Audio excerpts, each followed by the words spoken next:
America के उपराष्ट्रपति JD वांस भारत आ चुके हैं। उन्हें गार्ड ऑफ ऑनर दिया गया है। ये उनका उपराष्ट्रपति बनने के बाद पहला भारत दौरा है और उनके साथ उनका परिवार भी है। उषा वांस और तीनों बच्चे उनके साथ हैं। पहले दिन का उनका कार्यक्रम आने के बाद यहाँ पर अक्षरधाम मंदिर, शायद लाल किले भी जाएंगे और उसके बाद शाम में प्रधानमंत्री मोदी से उनकी मुलाकात होगी, जहां पर दोनों के बीच बातचीत भी होगी। बताया ये जा रहा है कि जेडी वांस के साथ कम से कम 5 सीनियर अधिकारी, चाहे वो विदेश मंत्रालय के हों या फिर बाकी, वो मौजूद हैं। पीएम के साथ यहाँ पर एनएसए अजीत डोभाल होंगे, विदेश सचिव होंगे और विदेश मंत्री एस जयशंकर तो होंगे ही। तो शाम में उनका डिनर प्रधानमंत्री के आवास पर है। रात में ये बताया जा रहा है कि वो जयपुर रवाना होंगे। वहां पर एक लेक्चर है। उसके अलावा वहां पर जो टूरिस्ट स्पॉट्स हैं, चाहे आमेर फोर्ट हो या फिर हवा महल, इन सब को देखेंगे और अगले दिन वो आगरा जाएंगे ताजमहल देखने के लिए। तो जिस तरह से वो पर्यटक की तरह यहाँ पर बाकी जगह भी देखेंगे, टूरिस्ट स्पॉट्स देखेंगे, तो उसके अलावा एक सवाल ये उठ रहा है कि असल में उनके इस दौरे का एजेंडा क्या है। क्या बातचीत जो होगी प्रधानमंत्री मोदी के साथ, उससे क्या निकलेगा? क्या कोई आउटकम होगा, कोई समझौते का ऐलान होगा, कोई अहम नतीजे होंगे? इन सब को लेकर इस संदर्भ में एक चीज जो समझना जरूरी है कि अपनी सरकार में अमेरिका के उपराष्ट्रपति की क्या जगह होती है, उनकी क्या पावर्स होती हैं और ट्रंप प्रशासन में वांस का कितना प्रभाव है। असल में अगर अमेरिकी सिस्टम आप देखें तो पूरा पावर जो है, पूरी सत्ता जो है, वो केंद्रित है सिर्फ और सिर्फ एक व्यक्ति में, और वो होते हैं राष्ट्रपति। उपराष्ट्रपति उनके बाद दूसरा सबसे ऊंचा एग्जीक्यूटिव ऑफिसर होता है और प्रेसिडेंशियल लाइन ऑफ सक्सेशन में वो पहला व्यक्ति होता है। यानी कि अगर किसी कारण से प्रेसिडेंट अपने काम नहीं कर पा रहे हैं, नहीं वहां पर मौजूद हैं, तो उसकी जिम्मेदारी वाइस प्रेसिडेंट पर आती है।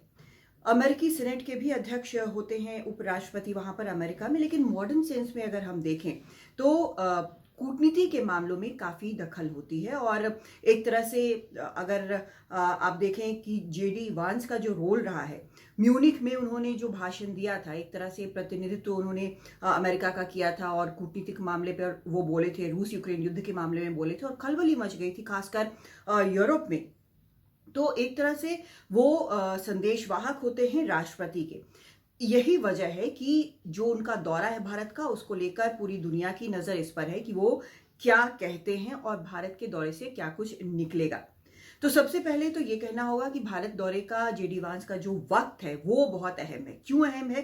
क्योंकि इस वक्त जब राष्ट्रपति ट्रंप ने एक ट्रेड वॉर छेड़ रखा है लगभग पूरी दुनिया से और भारत पर भी टैरिफ लगे हुए हैं और एक द्विपक्षीय व्यापार समझौते को लेकर दोनों देशों में बातचीत चल रही है। यहां तक कि खुद वित्त मंत्री निर्मला सीतारमण इस वक्त अमेरिका में है। तो ऐसे वक्त में यहां पर जेडी वांस है और ये बड़ा नाजुक वक्त है। माना यह जा रहा है कि जब प्रधानमंत्री से बात होगी तो इस पर, टैरिफ पर, ट्रेड पर भी बात होगी। एक और मुद्दा है जिसको लेकर काफी चिंता है, वो भारतीय छात्रों के बारे में है। कई भारतीय छात्र ऐसे हैं जिनका स्टूडेंट वीजा वहां पर रिवोक कर दिया गया है, रद्द कर दिया गया है, बहुत छोटी छोटी गलतियों के लिए। तो भारत इसको लेकर चिंतित है, अमेरिका से संपर्क में। माना यह जा रहा है कि इस बारे में भी कोई बात हो सकती है जब आज शाम प्रधानमंत्री मोदी और जेडी वांस की मुलाकात होती है। लेकिन ये उम्मीद करना कि अचानक कोई इस बातचीत के बाद एक किसी बड़े रियायत की या समझौते का ऐलान होगा, तो ऐसा नहीं होगा। अगर इस तरह का कुछ भी आता है तो ये ऐलान सिर्फ और सिर्फ राष्ट्रपति ट्रंप की तरफ से आएगा। लेकिन और एक इंटरेस्टिंग एंगल जिसके बारे में लगातार चर्चा हो रही है, वो ये कि असल में वांस की नजर किस पर है?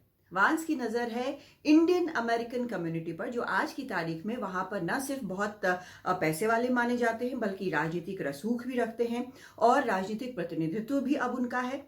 और तो और पहले जैसे ट्रेडिशनली डेमोक्रेट्स की तरफ वो झुके होते थे, ऐसा अब नहीं है। काफी अमेरिकन, इंडियन अमेरिकन जो हैं, वो अब रिपब्लिकन पार्टी में भी हैं, उनको भी सपोर्ट करते रहे हैं। तो ये जो एंगल है वो 2028 के राष्ट्रपति चुनाव का है। माना यह जा रहा है कि उषा वांस भी भारतीय मूल की हैं और इसको देखते हुए जितनी जल्दी ये कनेक्शन मजबूत किया जाए और पुख्ता किया जाए, इस पर भी जेडी वांस की नजर है। 2028 पर उनकी नजर है, क्योंकि अमेरिकी चुनाव ना सिर्फ सपोर्ट की बात है बल्कि बहुत महंगा भी होता है वहां पर चुनाव लड़ना। तो कुल मिलाकर कई यहां पर पॉइंट्स हैं और उन सब में 2028 का चुनाव जो ट्रंप कह रहे हैं उसके बारे में उस चीज़ को और आगे बढ़ाना।